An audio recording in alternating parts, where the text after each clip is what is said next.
Kerala motor വാഹന വകുപ്പ് ഏർപ്പെടുത്തിയ പ്രവചിക്കൂ സമ്മാനം നേടൂ സമ്മാനദാന ചടങ്ങ് നടത്തി. മിനി സിവിൽ സ്റ്റേഷൻ കോൺഫറൻസ് ഹാളിൽ നടത്തിയ ചടങ്ങ് ഉത്തരമേഖല deputy transport commissioner CVM Sharif ഉദ്ഘാടനം ചെയ്തു.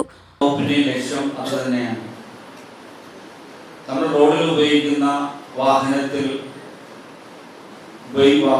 നമ്മുടെ വാഹനം ഉപയോഗിക്കുകയാണെങ്കിൽ നമുക്ക് ലക്ഷ്യസ്ഥാനമുണ്ട്, പക്ഷെ കൃത്യമായ പരിപാലനം വേണം. അതേപോലെ തന്നെയാണ് ഫുട്ബോളും. ലക്ഷ്യസ്ഥാനം വേണം, ഗോള് നമ്മളെ ഗോൾ കീപ്പറെ കട്ട് ചെയ്ത് നെറ്റിലെത്തിക്കണം. ആ ലക്ഷ്യസ്ഥാനത്ത് എത്തിക്കാൻ വേണ്ടിയിട്ട് പല നിയമങ്ങളും നമ്മുടെ ഫുട്ബോളിലുണ്ട്. ആ ഫുട്ബോളിൽ ഒന്നുകിൽ നമ്മുടെ നിയമം തെറ്റിക്കുകയാണെങ്കിൽ നമുക്ക് യെല്ലോ കാർഡ്, റെഡ് കാർഡ് എന്നിവ കിട്ടും. പക്ഷേ റോഡിൽ നമ്മുടെ നിയമം തെറ്റിക്കുകയാണെങ്കിൽ നമ്മൾ പരലോകത്തായിരിക്കും. ഇതാണ് ഇതിനുള്ള വ്യത്യാസം.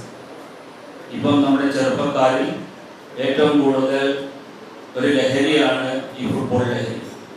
അതേപോലെ ഡ്രൈവിങ്ങും ഈ ചെറുപ്പക്കാരിൽ ഒരു ലഹരിയാണ്. അത് നമ്മുടെ ഈ സമൂഹത്തിന് അല്ലെങ്കിൽ നമ്മുടെ ഈ രാജ്യത്ത് ഇനിയുള്ള ഭാവികൾ തലമുറകൾ ഈ ചെറുപ്പക്കാരാണ്. അത് കാത്തു സൂക്ഷിക്കേണ്ട ഉത്തരവാദിത്വം നിങ്ങൾ ഓരോരുത്തർക്കുമുണ്ട്. RTO J. ജെറാഡ് അധ്യക്ഷത വഹിച്ചു. ഹോസ്ദുർഗ് തഹസിൽദാർ രമേശൻ K. മുഖ്യാതിഥിയായി പങ്കെടുത്തു.